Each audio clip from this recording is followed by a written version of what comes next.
Pemirsa, Polda Sumut menjaga ketat 2 tempat TPS yang akan melangsungkan pemungutan suara ulang, termasuk memantau penjagaan kotak surat di masing-masing kecamatan.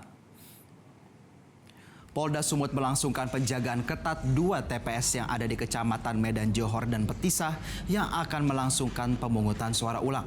Polda Sumut mencatat ada 6.933 TPS yang telah menjalani pemungutan suara di Kota Medan dan kini telah memasuki tahapan rekapitulasi suara di kecamatan.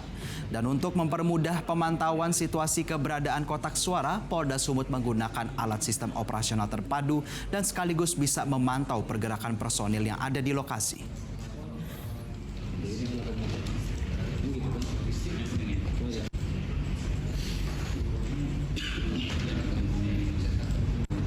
Jelajahi cara baru mendapatkan informasi. Download Metro TV Extend sekarang.